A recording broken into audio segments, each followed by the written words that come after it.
Donc il faut essayer d'avoir une relation entre I et U.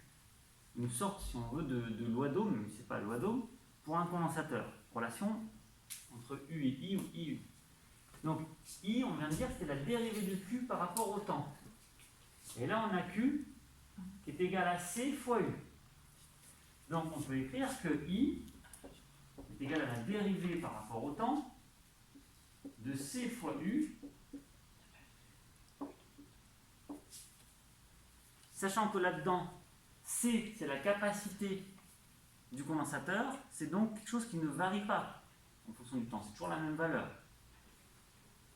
Donc qu'est-ce que je peux écrire si C ne varie pas, si C est une constante? En maths, quand vous avez une constante fois une fonction, et que vous voulez trouver sa dérivée. Oui? Non, c'est pas 0.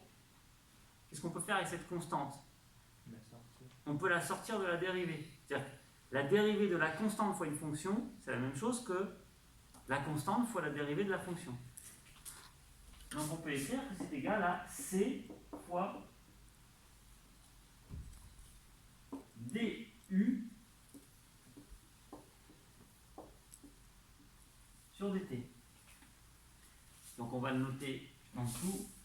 I est égal à C fois du sur dt.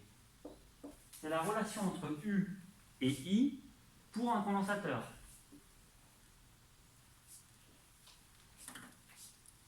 Vous pouvez l'apprendre par cœur, mais c'est vraiment pas très long à redémontrer à partir de deux formules qui sont, elles, très simples à apprendre, elles, relativement intuitives. Donc, si vous êtes étudiant, n'hésitez pas à essayer de le retrouver facilement. Donc, I en ampères,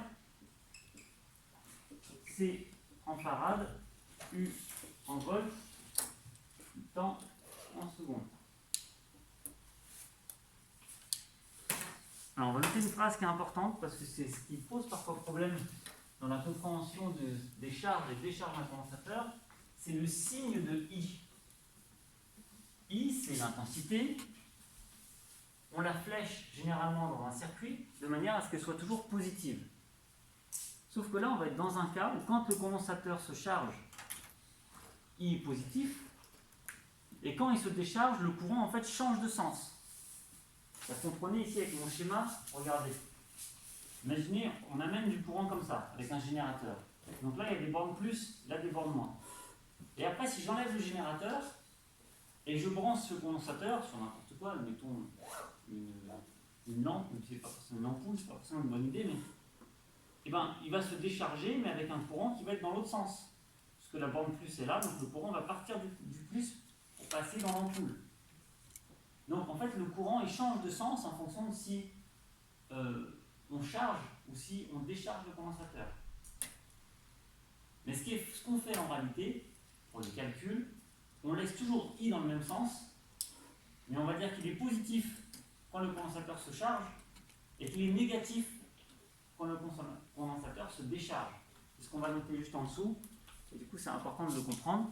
Le signe de I dépend du sens de variation de UC.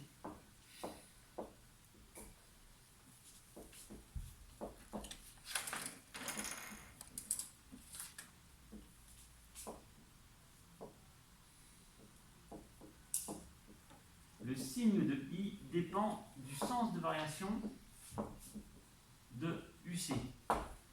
Vous voyez, hein, c'est mathématique. Ça, c'est la variation de UC en fonction du temps. Si la variation va dans le sens positif, c'est-à-dire que ça augmente, I est positif. Si UC diminue, donc la variation va être négative, et bien I va être négatif. On note si UC augmente,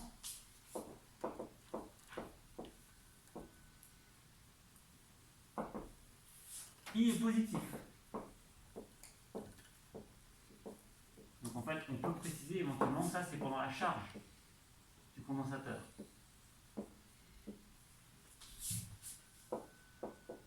Si UC diminue,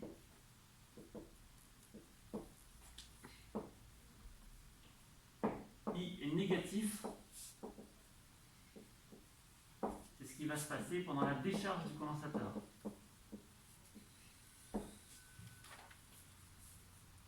Alors ce que je vous propose, au lieu d'enchaîner par le grand 3 qui est un petit peu difficile, après c'est la dernière partie, le grand 3, c'est de faire quelques exercices d'application de ce qu'on vient de voir, qui sont plutôt faciles, ça devrait aller assez vite, et après de faire le grand 3. Donc vous commencez, je crois que c'est l'exercice 4, on fait les exercices corrigés du livre de toute façon.